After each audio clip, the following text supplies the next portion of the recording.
سلااو هاوڕێیانی خۆشەویستم خۆشحاڵم دووبارە گەڕامۆلاتان لە پارتە چینوی کارێر مانەجەر مۆد هاوڕێیانی خۆشەویست لە خولی ئینگلیزی وەزعمانەتە بڵێ باشە خراپ نینە چار خاڵ لە دوای مانستینە ئێستش جامی کاراباکا و قۆناغی پێشکۆتایی بەرامبەر مانیونایتت ئەگەر بیرتان بێ پارتی پێشوتان سیر کرد بێ یا ئاخیر یاریمان بەرامبەر مانیونایتت بوو دوو بێک بردمانەوە ئێستا احتیمالەوەی ئەگەر یاریەکە ببینەوە دڵنیا بنیاری کۆتایی بەرامبەر مانستی یاری لووتکە دەبێت زۆر خۆش دەبێتن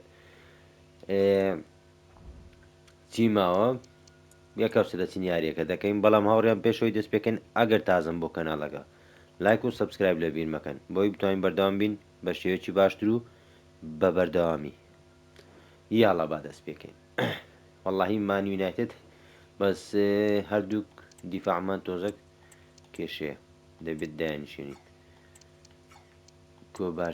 کۆبارسی ئەوتە یاڵە مانیونایتد تیپەچی ئیسعاجە ئاسان نییە هاوڕێیان جۆتە چێزە یاری پێ دەکەین کێزە ئەوەش ماک ئەلیستنا جۆنس ئارنۆتیش یاڵە بۆ ناو یاری یەکێک لە یاری خۆشەکان دووبار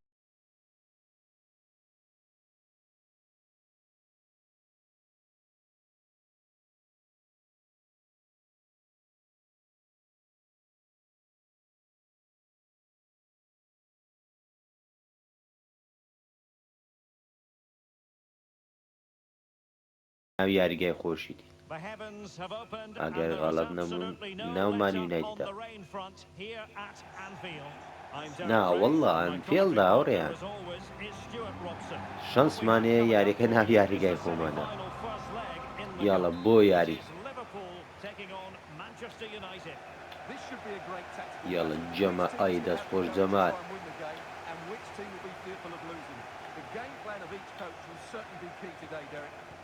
ئەی هەوار لەو گۆڵەی ئەی هەوار لەو تاکتیک و شێواز ئەڵڵا ئەمەیە گۆڵ ئەمە ئەی هەوار دەقی یەک یان دوو هەر سەرەتای یاری ئەی هەوار وەڵڵا جوانە بژی سلاح ئەی هەوار ئەی هەوار لە نۆنێز وەڵڵا ئافریم نۆنێز ئەی هەوار ئەو ئەسیست ئەو گۆڵە وەڵڵا یەک لە گۆڵە جوانەکان بژی دارێ نۆنێز ئاوا بەردام بێەوە بزانم نایفرۆشم ئەگەر ئاوا بەردەوام بێ ئەو دەمەی بێلینگام دەگوازینەوە لە جیاتی هالاند و مباپێ با بزانین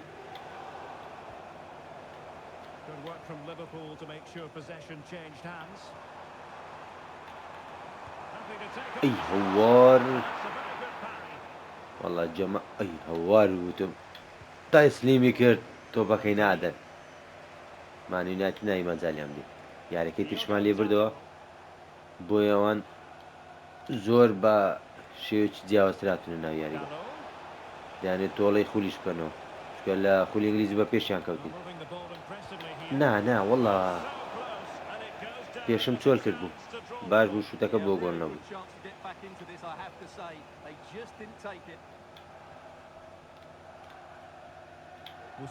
وەڵڵا ئەی هەوار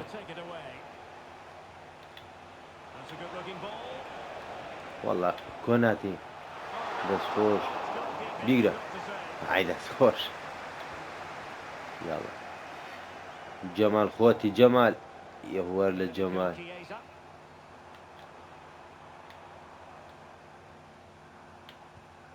ئەی هەوار کێزە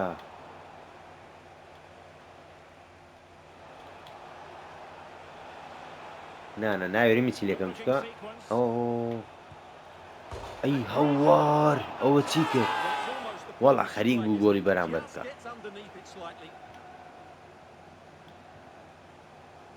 Alphonso Davies. The ball with Chiesa. Rodri. Musiala. ئەی هەوار دەستخۆش ئەی دەستخۆش ئەی دەستخۆش یا ئەڵڵا گۆڵ نییە زۆر سەبر بوو زۆر بۆ هەردووتان بۆ ئەولا نا خەتع بوو Anthony. He's in here. Regain possession. إيه.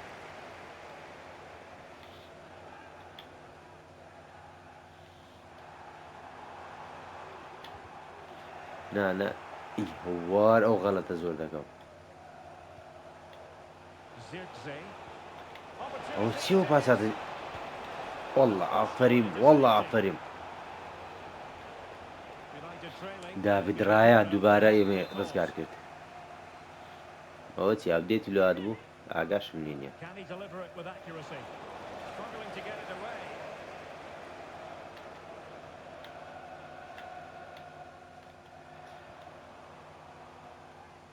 Lewis.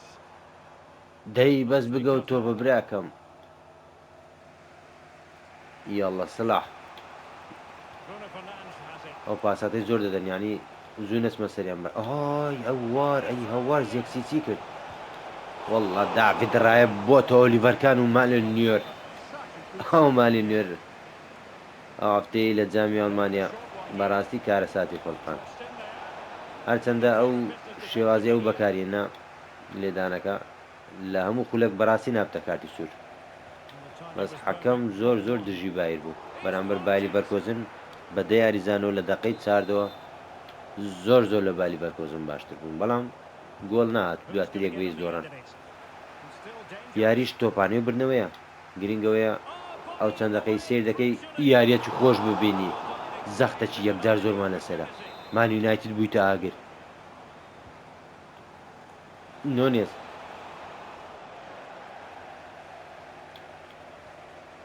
Alphonso Davies. The ball with Rodri. نا دەی ئەی هەوار زۆری نەما بوو Pretty comfortable وەڵی piece of ویستم defending. شتێکی جوان بکەم بەڵام یاڵە سلا And a lot زۆر of دوورە ئەی هەوار وەڵا سلاح هەر ڕێکەوی شوت دەکەم ئەوە چییە شوتەکانی هەر بەس بزارمەوە چنەوە شوتەک بوو باز وەڵە ئەی هەوار هەر زۆری نەما بوو یەک لە جواترین گۆڵەکان بکەین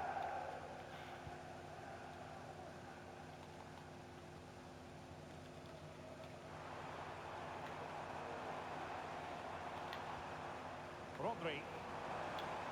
Beautiful pass. Aware of the threat, solving the problem. And Oh, unfortunately, offside. worked his way into an offside خەریک position. بوو شوت بکەم و بوو ئۆفساید And nicely over the top. ئەوە چی دەکە وەڵای ئەو یاریزانم هەر نەبینی هاوڕیان ئەوهۆ گۆڵی بەرامبەر لە کۆتاییدا ئەو تۆ پیش دێن تۆ They are گۆرە دانیشە کاکە دانیشە Well, let's see this again. The vision to play this through ball is superb, and there's certainly no doubt about the finish. He really hits it with ئەنتۆنی accuracy. ئەنتۆنی هەتا لە ئەیاکس بوو زۆر باشتر بوو هاتەمان یونایتد بەڕاستی هاوڕێن لە خولی ئینگلیزی زەختەی یەکجار زۆر دەسەرە ئەی هەوار جەمال چ گۆڵەچین جوان وەڵڵا ئەو دەرفەتە دروست نابتەوە ئەی هەوار جاوڕێیان هەتە لە ئەیاکس بوو بەڕاستی ئەنتۆنی یەک لە یاریزانە باشەکان بوو هاتینەهاجیش ڕاینەری ئەیاکس بوو بەڵام لەگەر هاتنی بۆ مان یونایتد لە خولی ئینگلیزی زەختێکی ئەعلامی گەلەگەلە زۆر لە سەریانەکانە خاستن تیپەکانی پێشەوە دیار بوو بەرگەی ئەو فشارەی نەگرت و هەتە ئێستا ئەو دەقیق قسە دەکەین نەزاعەتی لێنێ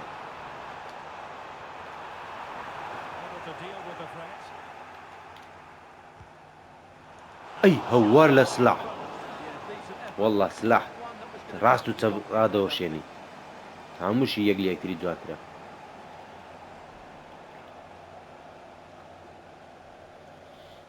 Considerable transfer speculation in recent times, and now, Stuart, it has emerged that United have got their man. نا سلاح He's certainly got ability. A lot of clubs have been in for him, but now والله he needs to زێگزی fulfill that potential. ئەوەش یارزانی پێشوباییە زۆر باشەی سەعادە. Smart piece of defending to stop them.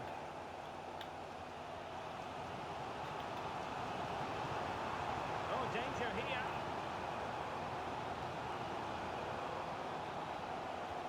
Promising pass. يلا ئەی هەوار لە سلاح ئەی هەوار زۆر برین بوو. And sadly, quite a bit off target in the end. And United will switch things around ئۆ personnel-wise. زەرکسی دانیشان دەستخۆش بەس وەڵا ڕاشفۆرد لەوی سعاترە یارەکەی در ئاخیر یاری خولی ئینگلیزی ڕاشفۆرد زۆر مشکلە بوو بەرامبەرمون دەستخۆش کۆناتێ بەس هاوڕێیان سابیۆش بن هەردوو دیفاعی پشتەوە هەراخۆ و ڤاندایک یاری ناکەنەوە یاریە دیازم پشوو پێداوە ئانام و کاریگەری هەیە. And gobbled up with ease by the keeper. Federico Chiesa. يلا سلاح Now we have 30 minutes to كرة go. سلاح نكي اي والله معقول ني سلاح. يلا هاورين كاتي لويس دياز اولمو اوج نانا ارنولد نا كاكا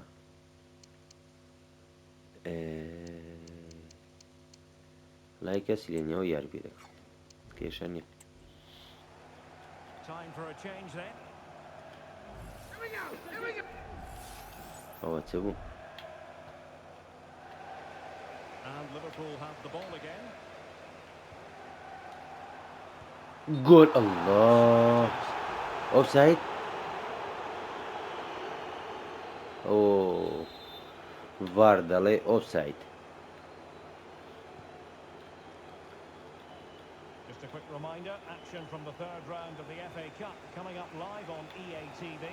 It's Liverpool facing Preston North End. Well, the cup always whets the appetite, and that اوي one's هوار no حركة different. مكرت Really good نيجي game. That's a good نعم ball. يلا دياز Luis Diaz. And he has options available. اي هوار توبك انا روي كوناتي درجيكي والله هيز قليمة لكوناتين يا براسي هاوريان جولي دوم الله لو جول شازة داري نونيز براستي تاو وابزهن ما برو نايفروشم براستي او ماوي الله روي للايكا شود بولاش او طبعا زور بزحمة دردي هاوريان بۆ نمونە زیاتر لە لای ڕاستن شوتکەم بۆ لای چەپ زۆر بە زەحمەت بە دەگمەن و تۆپانە دەدەین لۆنت دای نا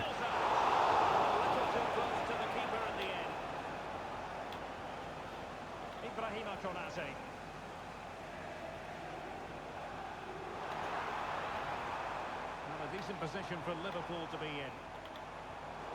Interception to snuff out the danger. ئەی هەوار Anthony. ئۆ خەتەرە هاوڕێیان Manchester United. دەستخۆش Read the situation defensively and did his job. کورە نەکەی کاکە نەکەی یەک گۆڵە هەزار گۆڵ نییە Fernandes. نەکەی دەستخۆش داوید ڕایە By the opportunity. Substitution ئەو to- چەندەکەی مانیوناتی زۆر لە ئێمە باشترە He's driven in the نەکەی ئەڵڵا لە داوید ڕایە زیاتر لە سێ تۆپی دەرینە نێڵی Well, they weren't able to capitalise. یاڵا دیاز ئۆ So a throw in here for Liverpool. فاول نەبوو هاوڕێ وەڵڵای ئەو فاولە کاکە Rodri. Released it nicely. ئەوە ستاکە مانیونایتێ Defending. 10 minutes left for play. Manuel Ugarte. And threading it through.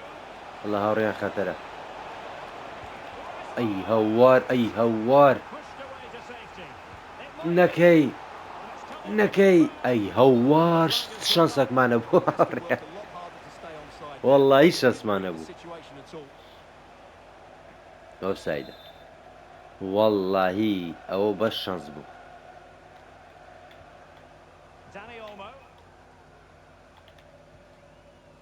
Diaz has it. ئەی هەوارەوە چی کرد لویس دیاز Danny Olmo with it. ئەی هەوار لە دانی ئۆلمۆ ئەڵڵاه لۆ شوتە جوانە ئەی ئۆلمۆ گۆناتێ ئەو یێشە گۆل نەخۆین ئەوهۆ چم کرد Ugarte. Manchester United know they've got to get on the front foot with time the enemy. And a very good challenge. And this might not be the ئەو ideal ئۆفساید situation ئۆفساید for دەرم them. خۆیەوە یازانەکانی He من couldn't quite get himself back لۆ on side سەیرە to it. Well, as a player, you need تومەز to be able ئۆفساید to بوو change your mind. چکە He کە wasn't دەبتە able to, ئۆفساید and that's کۆنتڕۆل a good یاریزانەکە pass. دەستە خۆت نییە وەڵڵە ئەوانە زۆر خراپ لێت دەن هەوڕێیان Add on 3 minutes. Distributing it ئەوەرە well. کورا And very nicely positioned to win it نەکەی back. کاکە یەک دەقە ما یەک دەقە To open them up. ئۆفساید And a goal! وەڵڵا ئۆفساید نەبوو هەوڕێیان دەقەی ئاخیر دەقە ئەی هەوار یەک دەقە مابوو ئەو چ خۆیارەکان نەبرتو هەوڕێیان Well, another equaliser. And there goes the final whistle. Well, we had goals, we had entertainment, but Stuart, it's all now a matter of what کاتی happens زیاد in the کراو return. ناوەڵا هەوڕێن دیارە یارەکە دووبارە دەبێت ئەو جارە نا یارگای مان یونایتد قەی ناکێشەمان نییە ئەو چی یاریەکە خۆیان جەوت ستیپەکەوە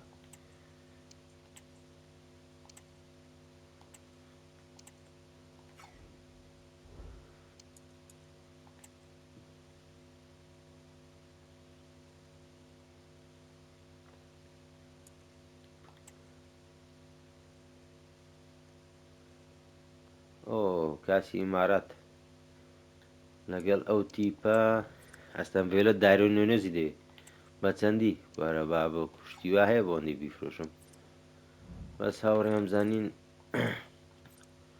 کەینێ بازاری گواستنەوە یاریزانان زۆری ماوە زۆری نەماوە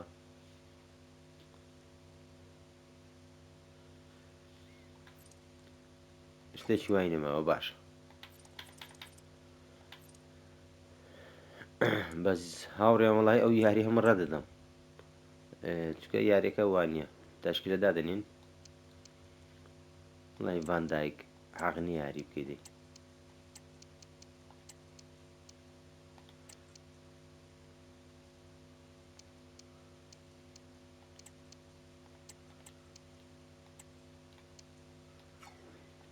یاڵڵا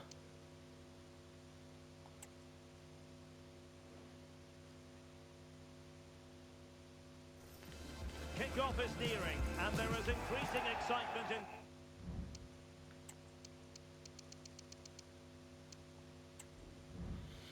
یاریەکەمان یەک بەیز بردەوە چێ گۆلەکەی کرد داریۆ نۆنێز دووبارە یاڵڵا چکە یاریەکە بەڕاستی ئیوەی نییە تا یاری پێش کۆتایی ئەو جامە یاریەکان ڕەدەدا یان ڕیکۆردی ناکەم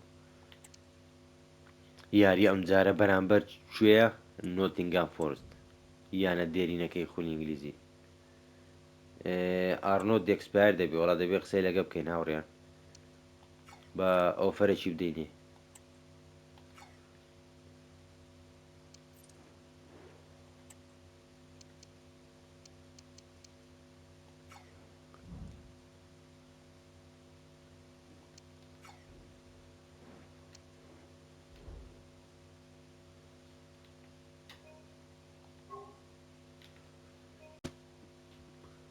وەڵڵا هاوڕێیان لۆفشەی چوومە داوای کیۆگۆرسی با یەکەو سەر قسەی لەگە بکەین چونکە بێلینگامیش 150 میلیۆنماندایە لەگەڵ ئۆلمۆی ئەو جەنازەم ڕازی دەبینیاننا دیۆگۆ جۆتا 75 میلیۆنی دایتە چێ ئەستەن ڤێلا وەڵڵا ڕازی دەبم پارەکەم دەوێت هیچم پێێتی بێلینگام چاوەڕێی کات دەکەین بزانین ڕیال ڕازی دەبێیاننا کیۆگۆرسیش ڕازی بووە یاڵڵا ئەی هەوار کیۆگۆرس بە ئەس ئیمپۆرتان ڕازیمە 4 ساڵ بەس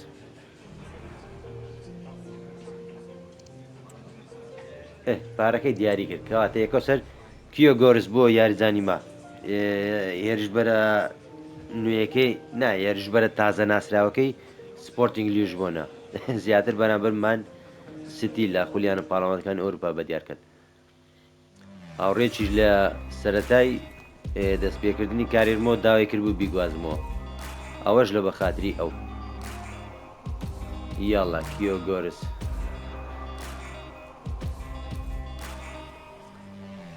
بە ئەبزانی ناستی چۆنە کیۆ گۆرس با دوو هێرش بەرمان هەبێ لەگەر نۆنێز بەس پارەی باشم بێتە دەست نۆنێز و هالاند بگۆڕمەوە نۆنێز بە ئیمباپێ زۆر گرنگ دەبێت جۆتا لەگەڵ 13 ملیۆن یاڵا بابزانین کیۆ گۆرس چۆن دەبێت بەس بێلینگامیش جوابمانداتەوە بەڕاستی زۆر گرنگ دەبێت یاریە و جارش بەرامبەر نۆتینگام فۆرست بەس ئەوە ڕیال مەدرید چ بوو یەک دەقا هاوڕێیان ئەوە چ بوو لۆ نایەتن ئەوە هات باز بگەڕێنەوە بزانین ئەو مۆزوعی ڕیال مەدرید کێزە وەڵا کێزە ئۆفەری و داتێ دەیفرۆشین دڵنیا بن بەڵام بابچین یارەکەمان بکەم بەرامبەر نۆتینگام فۆرست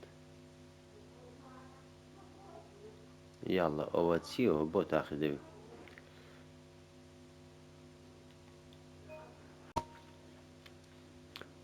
چێ بگۆڕین ئەو یاریە کیۆگۆرس ئاتیە یاری پێ دەکەین هاوڕێیان تاقی دەکەینەوە جۆنس یاری پێ دەکەین وڵی باندایك ئەگەر یانێک هاتبایە دوایی زۆر باش بوو یان داوای کرد بە یاڵە با یاری بکەین بەرامبەر نۆتیگام فۆرست خاوەن خولیانە پاڵەوانەکانی ئەوروپاشە یانێکی دێرینی خولی ئینگلیزیە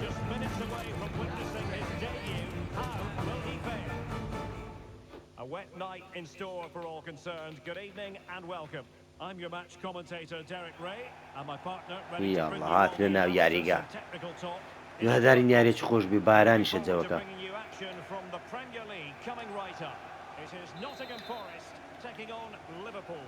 Thanks, Derek. Well, often we talk about the زان کیۆ گۆرس کووە players that are missing, باشە but so باش often نییە it's the mentality of the players that is key to winning any football game. Which of these teams has the right attitude ئەی today هەوار is the big question. لای حەزم لێ کیۆ گۆرسی تاقیکەمە تۆزێک ئەنانی بووم And here's how یاڵە Nottingham Forest will یاڵە line up. کیۆ گۆرس Well, it's a 4-5-1 ئەی with هەوار three وەڵە of the ئەو زەماوڕیان giving close support to the با centre جارێ forward. بڕیان And نەدەین the other two هەتا sitting deeper. تاقی دەکەینەوە Also watch out for the fullbacks getting بێگ forward یاری و every یەکێرش opportunity. بە They دیار do ناکەوێت like to یاریزان get crosses into وانە the box.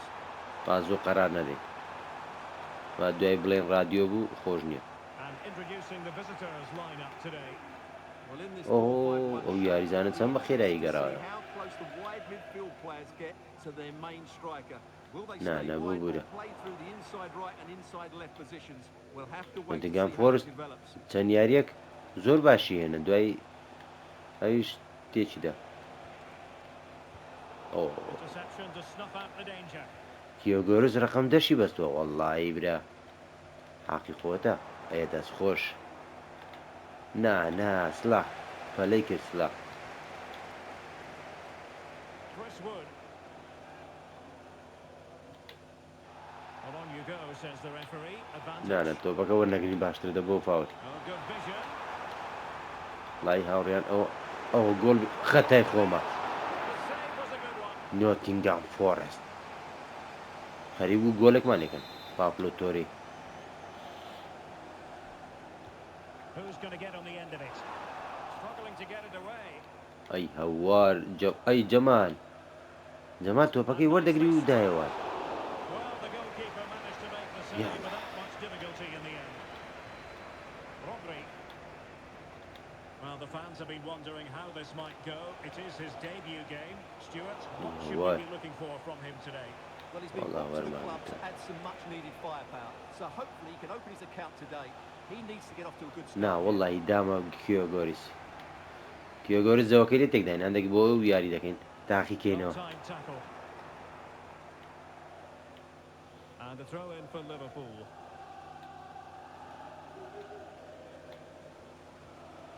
Rodri. Well, they're almost يلا inviting them to come كيو at them. جول. Now racing past his man. Must take the lead here. يلا صلاح اي افرين صلاح والله صلاح فێر بۆ بۆ خی هێوە بزانام هێرشی ناچوێنێ ئاگە ئێمە تۆزێک زیاد شوتەکە داگرین دەنا هەمووی گۆڵە ئای دەستخۆش کیۆ گۆرس یەکەم ئەسیستی چاوەڕێ یەکەم گۆڵمان دەکرد بەڵام یەکەم ئەسیست بەزە گۆچیەوە تۆپی لۆ دەرنێنە کاکە دەست خۆش تۆپەکە دەرنێنە ئاریۆلایە شتێکی وایە گۆچەکە So underway again here. 1-0 the score. هەوزانم ئەگەر دانی ئۆلمەش بوو فرۆشین دەبیشات یاریمە بکەینە 4-4-2 ئەگەر هەڵە نەبووم Pass. ناچاری نوای لێ بکەین بەس ئەگەر نەجعات بێنێ بێگومە وەڵڵا و سێ تۆپ دەربێنێ داوید ڕای نازدار Played over. نەکەی نەکەی Well, that header was never going to be problematic for the goalkeeper.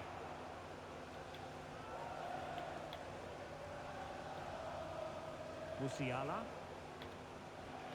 Jones. Can he find the right pass?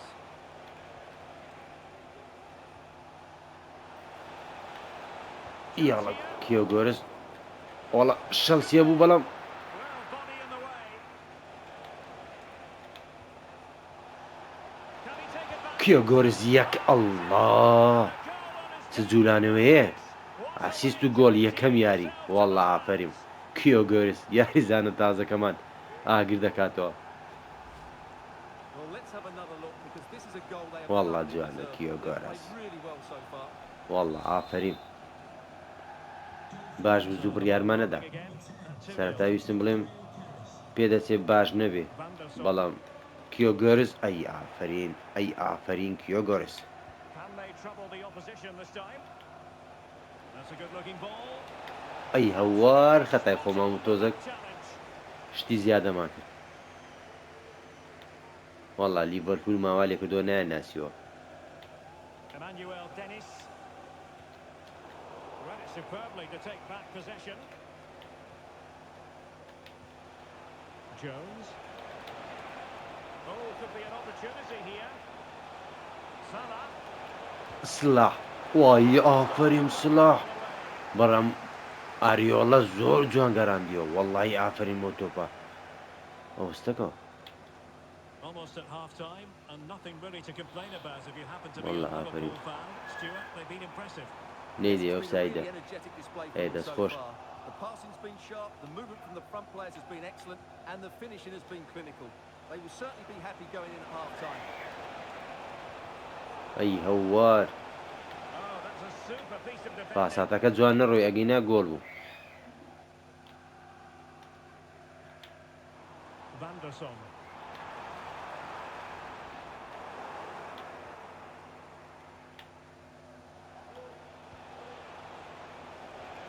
کیۆ گۆرس تۆپەکەم گەڕاندەوە خەتای من بوو خەتای ئەو نەبوو Caught on the counter-attack. Nice weight on the pass.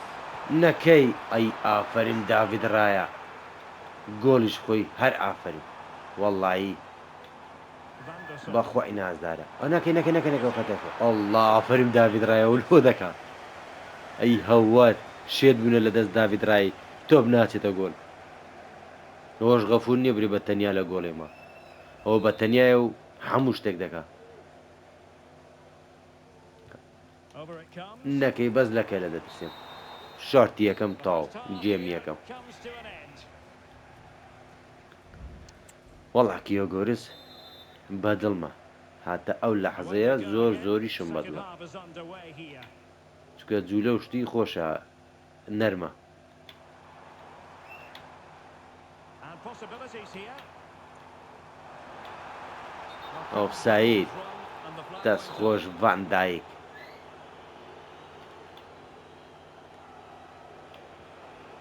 Oh, Showing a real will I to win the couldn't ball. Ball played nicely. ڤان دایک Happy to shoot. نەک و داوید ڕای دەرێ باسکەی دەکا تایرە تایرە And باسکە over comes the corner. هێر باسکێش بەدەستە بەڵام Mopping up defensively. Well, Well, look at that. Forest are creating chances, but just not taking them. And that's why they're losing here. Well, this is interesting. I believe changing circumstances in the Arsenal game. Alex Scott. It's a goal for Arsenal. It's now 1-0 with 53 minutes play. يلا كيو الله لا كيو جورس نا بەڕاستی یاریزانێکی باشە Liverpool corner given. اینجا زیاتر یاریشی پێ بکەین دڵنیا بن باش ئەی هەوار کیۆ گۆرس چی کرد حیف ئەوە گۆڵ نەبوو وەڵڵی حیف یەک لە گۆڵە جوانەکان دەبوو یاریزانە نوێیەکەمان بەڕاستی دەرەجەیەکە باش بگواستمەوە Well, at 30 million pounds or thereabouts, he represents. نا He's got a lot of skill, and I think he'll add. ڕۆدری خێرخوازی دانێ ئەی کیۆ گۆل ئەی دەستخۆش واللهی ئافرین بۆ یاڵە کیۆ گۆرس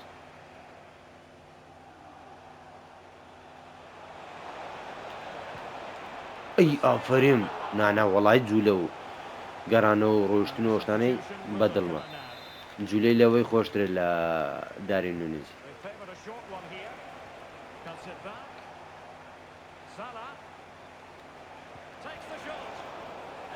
ئەی هەوار جۆنس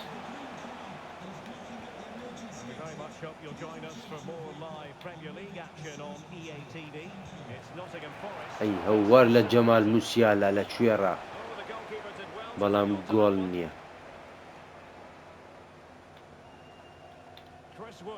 والله مەجال یەک شتی نادەن ئەی ئافرین باندای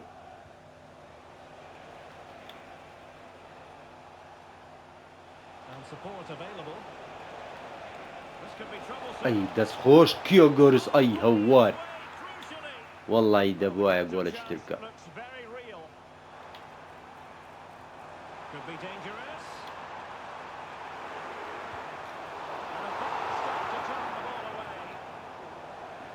نەسلاح دوورە داوید ڕایە لە گۆڵەیە بەڕاستی ئەمانە وەی والله ئافرین ئەوە چیان کرد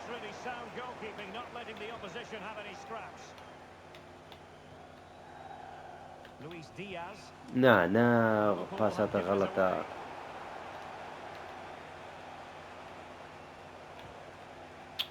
دیاز پاساتەکەت سەقەت کرد هاوڕێ کیۆ گۆرس نییە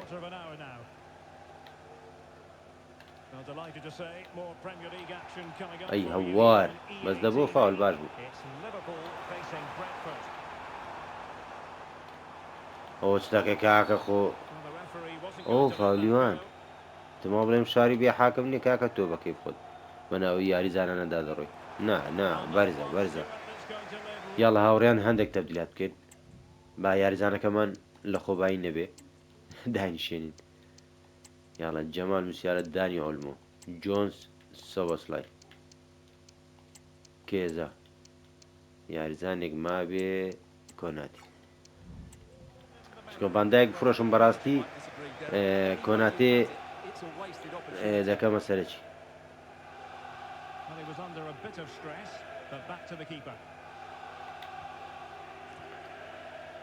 Well, a growing sense of frustration.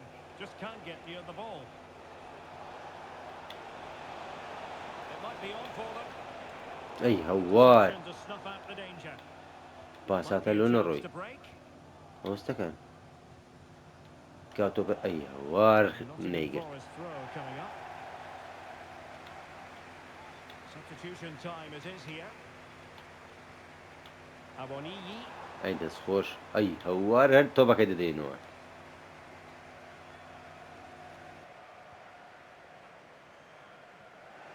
And fine work from Liverpool to win the ball back.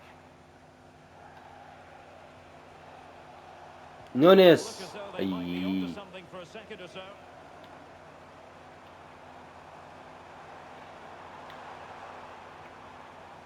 McNeil. Well, it's great when you can rely on your keeper. Rodri. And the ball was with Alphonso Davies. Federico Chiesa. Is this the moment? نونێز ئەی هەوار نۆنێز شوتە ناشینەکان تەرماوە Unlucky. بەس گوناحە وەڵڵاهی نۆنێز بکەینە احتیات ئەگەر هەڵە نەبووم گۆڵکاری خولەکەشە سەیرم نەکردووە ئێستا بەس پێدەچێت ئەو کۆناتی تازاتە نای موسا بکات Oh, good vision. وەڵڵاهی هاوڕیان داینانیشێنم تاو یاری چی داینیشێنم کۆتایی یاریەکە Goal for this game anyway. تاو It goes into یاریەکی the books as a victory ناشیرن و for Liverpool. برنەوەکی باش Well, Derek, they were better than their opponents in all. شیاز یاریکردنمان بەدڵ نەبوو بەڵام کیۆگۆرس یەکەم دەرکەوتنی شتێکی باشی کرد ئەرسناڵ دێروی لەندەن دێروی لەندەن ئالێکساندەر ئارنۆلد 101 ملیۆن لەلایەن ڕیال ئەوە مانستیەوە 101 ملیۆن هاوڕێیان بیفرۆشم نەیفرۆشم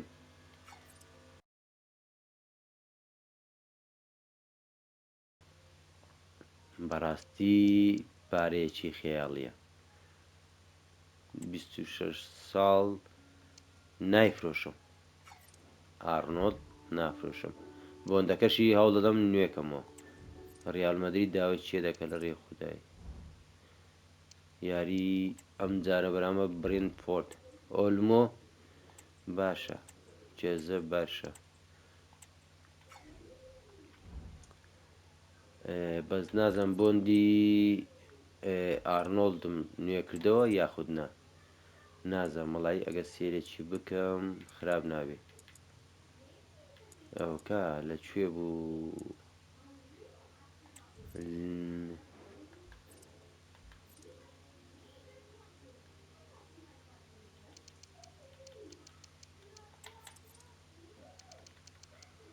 ئارنۆلد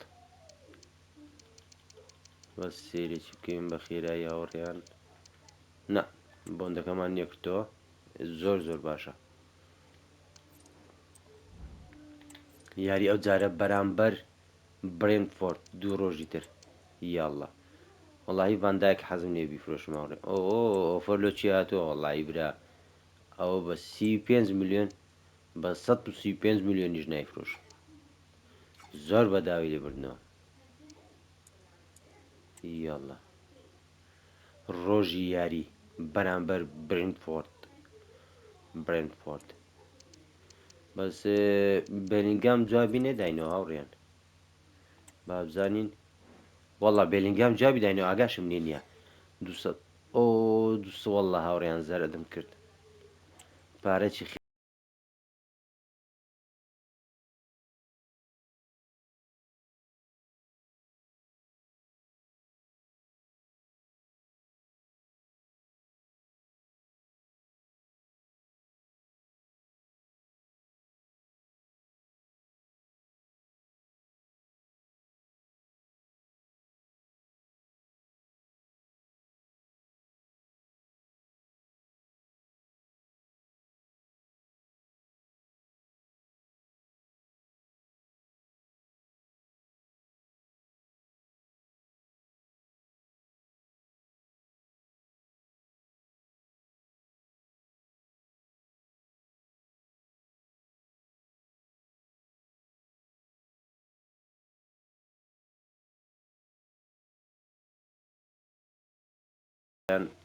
بەداوای لێبردنەوە بێلینگام ڕازی نەبوو پارەکەش زۆر بوو بەڕاستی پێم ناخۆش نەبوو ڕازی نەبوو چکە پارەکە یەکجار زۆر بوو گونا حەو پارە زۆری پێ بدەین 211 ملیۆن و یاریزانە چیش ئاخە گەلە زۆرە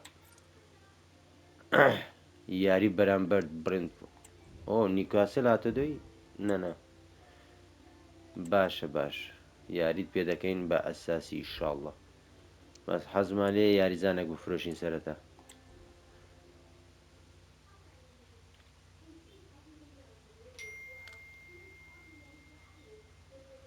زۆر تاقی دێتە ناوی یاریەوە بزانم ئەپدێتی بۆ تۆزێکی سەعاتی کرد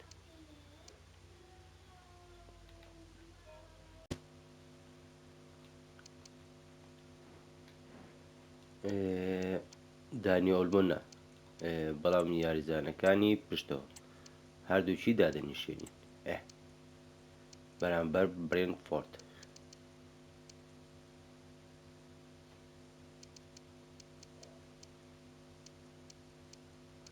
کیۆگۆرس ئەو یاریە بە چاوەڕێ بکاتێک یاریەکەی پێشووتر بەڕاستی ئاستێکی باشی پێشکەش کرد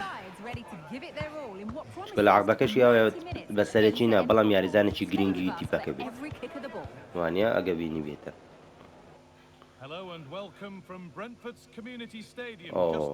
لە ناو یاریگای برێنفۆرد یاریەکی ئاسان نێت برینفۆرد ناو یاریگای خۆی تیپێکی سعادە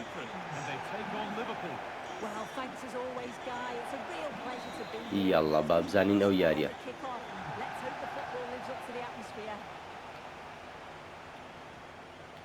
This is today's Brentford team. Yeah, it looks like a 4-4-2 and I always think that this system offers a strong ئەی هەوار قەتع ما کردو دامانەوە ئەو دووبارە عەلێلە داڤید ڕایە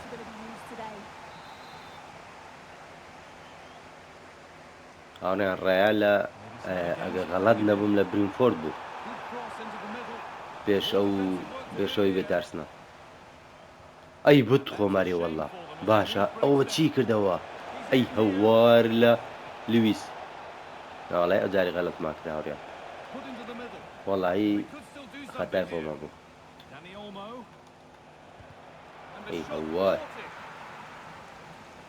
چی کرد لویس دیاز دووجار تۆپەکەی زۆر بە جوانی وەگرت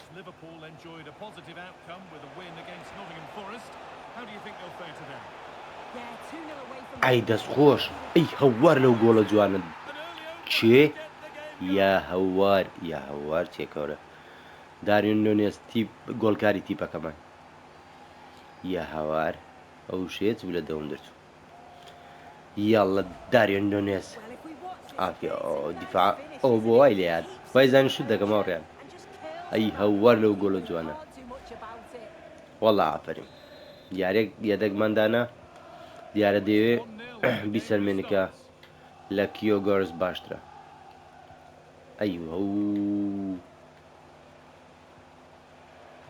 جەمال ویستم بینی بدەم مەجالیان نەدە ماشەڵڵا سلاح ئافرین سلاح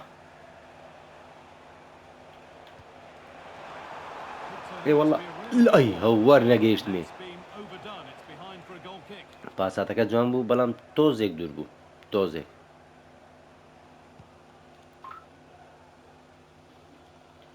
کۆناتی بەڕاستی هاوڕێیان کۆناتیم پێ لە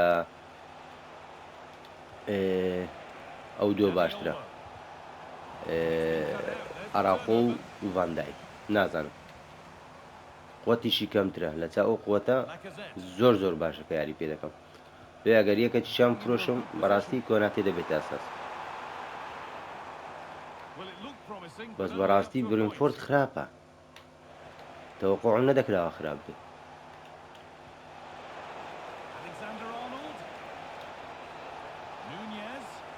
یاڵە نونێز نا وەڵڵا فلیکلینە شتێکی وایە گۆچەکەیان خراپ نییە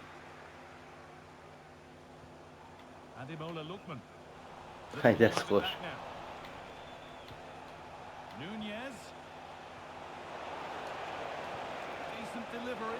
ئەی هەوار لە نونێز ڕێک نەکەوت دەنا یەک لە گۆڵە جوانەکان بوو ئەو چیە و یاریزانە چۆلیل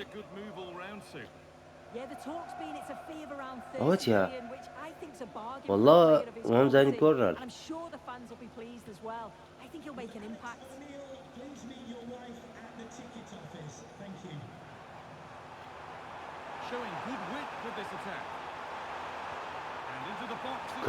کۆناتێ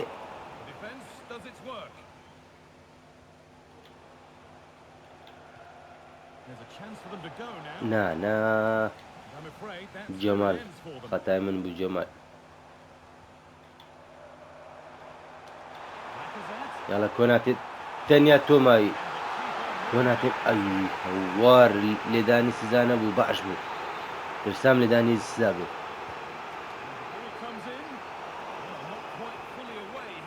ناو وەڵڵا شانسمانەی هاوڕێیان وەڵڵا شانسمانە بوو Well, so unlucky not to be level in this one, Guy. It was a great effort, but you just wonder if they're going to look Kovarsi. back on that, though.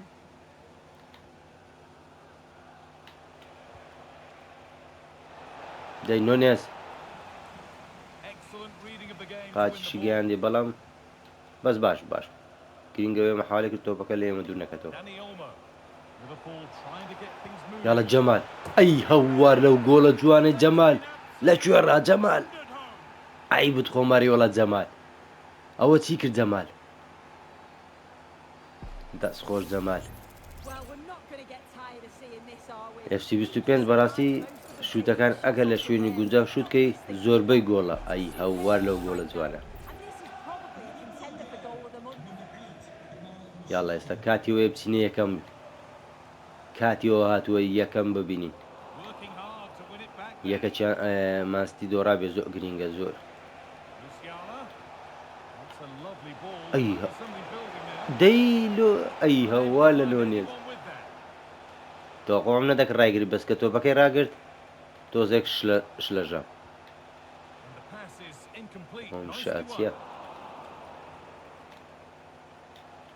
And superb technique to get past his man. نەکەی Superb reaction to win the ball this time. The counter looks on here. Options available. Now this has to be. نەکەی وەڵڵا ئەی هەوار لە داوید ڕایە بەڕاستی تاکە ئەی هەوار لەو گۆچێ شازە یاڵە Nunez. What a chance. نۆنێست ئەی هەوار نۆنێستی دەکا وەڵڵا زۆر بە توندی جوابی کیۆ گۆرسی داوە کە یارەکەی تر بەسەرچ یاریمان پێکرد بژی داوید لویس دیە ئەوە لوان لێم تێکەڵ بووە It's just so impressive. The defenders ئەی can't هەوار stay with داریۆن him. نونێز And what a finish. He goes for power. یای هەموو یاریزەکانم گۆ داریۆن نونێز نەداتە سەردەوە Running through. Johan Wissa.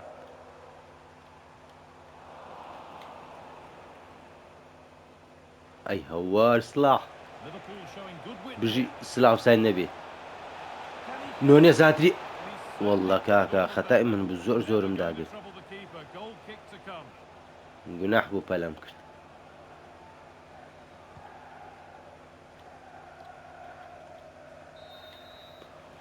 سێ گۆلی بێ بەرامبەر ئەنجامێکی یەکجار باشە بۆ جێم یەکەم دەتوانین جێمی دۆم تۆزێک باسوودەی یاری بکەین و هەندێک یاریزانیش پشوو پێ بدەین با ئەو جارێ لەو لای یاری پێ بکەین کیۆگۆرس یاڵڵا The first kick of the second half of a game that's being dominated by Liverpool. پاساتەکە بدە دانوێن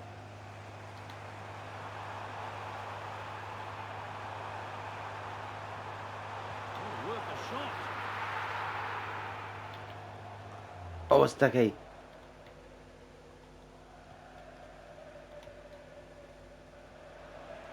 بڕۆ سلا هاتوواوەرم لەبەر تۆ کرد Salah. یاڵە سلا سڕیتووە بەڵام فلیکلین Makes the save. Really فلێکلین هەشتی شوای ناوی anything else. گۆرچەکەی برینفۆرد And they go short with the ball.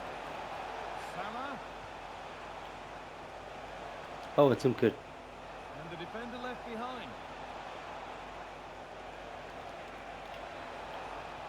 Mohamed Salah. ئەو زانیم بە یاریزانەکە دەکەوێت دەست خۆش The ball back with Liverpool now. Musiala. ئەی هەوار دانی نونس It's a good حەزم لێ هاتی کە ئینجا دانیشێنە Just look at the stats. They show just how dominant they've been. Created so many good chances and وەرە وەڵڵا شێری کۆناتی defense have struggled to cope and دەی I'm جەمال sure we'll دەست get خۆش these جەمال soon or this could be humiliating. And so it continues, a really dominant ئەی display. هەوار وەڵڵا گوتم گۆڵ The attackers بەڵام lead off, hung on to the ball شانسی well. گۆرتی ئەوستەکە گۆرتی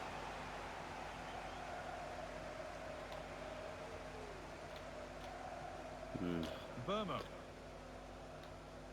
Well, we've seen a top player at the top of his game up to now. والله زۆری It's been a نەماوە performance of the highest quality. He's been the بەس خۆش standout, the دوای difference سوێ between گۆڵەکە the two زۆر لاواز teams. بوونە. And at times he's been unplayable. The goals were clinical, and he just looks hungry for more. Jones. He's beaten his marker here. ئەی هەوار دەبەدەستی کەت بایە. Breaking at pace, this could be dangerous. نا Burma. ئەی هەوار Oh, ئەوە چ excellent دەکەوە؟ vision. He's in here. والله ئافرین بەڵام ئارنۆڵد ئەی بژی ئارنۆڵد سلاح There's more from the Premier League on the way right here on EA TV. ئەی هەوار مەجای سلاحی نادەن. Face Crystal Palace. And ئەوە چ not دەکا؟ only for your viewing diary. والله ئافرین He's in here. پێویستە تەبدیلات. کیۆگاریۆس جەمال سۆبۆسلای یاڵڵا خەتی پێشەوە Well, I thought that was Kamil a goal, Bey's but he been up. showed his quality there with a big save. It's been delivered and cleared well away from goal. Cut back nicely. Promising position this. Could be a chance. والله داڤید ڕایە ئافرین والله باشترین گۆڵچی ئەم وەرزەیە ئەی هەوار چی دەکا Here it comes. نەکەی That's ترسام not properly away بەژنی yet. کورتە تۆپەکە وەرنەگری والله معقول نییە هەوڕێە ئۆ داڤید ڕایە Chances won't come too ئەو much گۆڵچیم better والیان today.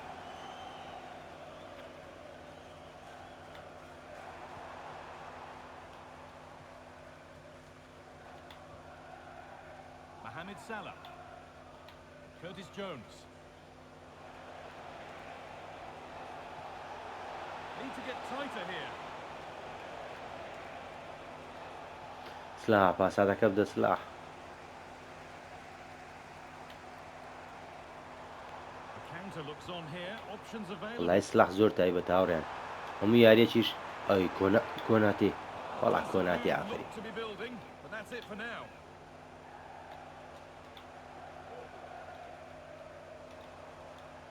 ئەهەی هەوار تۆپەکەی Fine, ڕانەگرت it'll be a throw.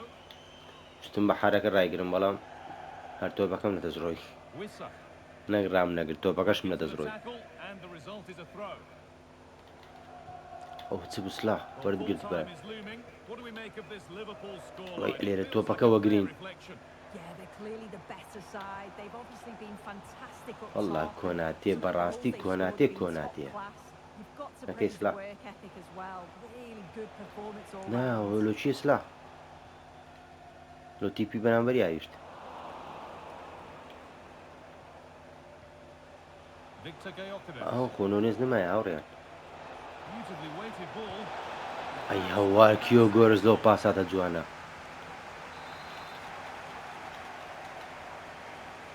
A short corner taken. Cuts it back. And cleared well away from goal. نا هێرشی پێچوانە Under a bit of pressure here. کۆناتێ بە سۆرمەکە و کاکە Burma. ئەوەستەکەوە وەڵا بوو بورە غەڵەتت کرد Mohamed Salah. Curtis Jones. On to Salah. Dominic Szoboszlai. Good work. کیۆ گۆرز والله برا ئەو گۆڵ دەکا ئەوە گۆڵ دەناسیە کیۆ گۆرز Another to really یاریزانە نوێیەکەمان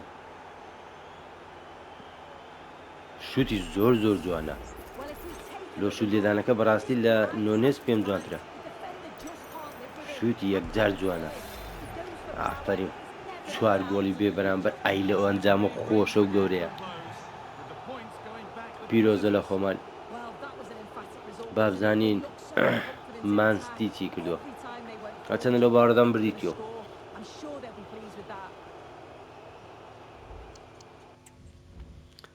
مانستی تدانە ئێستا بە دیار دەکەی ئەو خولیانە پاڵەوانەکانی ئەوروپا دانیۆ لمە ئەوە فەری بۆهاتوە دوو ساڵ بەخواستن ئەو یاریزانە نافرۆشم ئاگە دەتانێت پارەکەی بدەن. بێلینگەم ڕازی نەبوو. نانە بەخواستن یاریزان نافرۆش. جۆنس تۆزێک بەرگە بگراتە 1-2 یاریزان دەفرۆشن دەرفەتی زیاترت پێ دەدەم. 2 ڕۆژمەوە بۆ خولی یانە پاڵەوانەکانی ئەوروپا. ئەتلەتیکۆ مەدریت دانی ئۆلمۆ. ئەو چییە من بەخواستن کاکە؟ بەخواستن نایفرۆشم.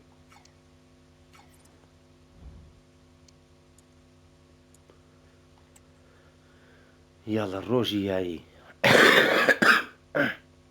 بوو برە ناوڕێن. بەڵام هەوڕیان بە لێرە ڕاگرین پارتەکە لەمە درێژتر نەبێتەوە. ئینشاڵڵا لە پارتیدات و دێمەوە وڵاتان و بە یاری خولیانە پاڵەوانەکانی ئەوروپا دەست پێ دەکەین ئینشاڵڵا. داو کاتە یوای دڵخۆشی بۆ هەمووتان دەخوازم. کاتێکی خۆش بۆ هەمووتان، خواتان لەگەڵ.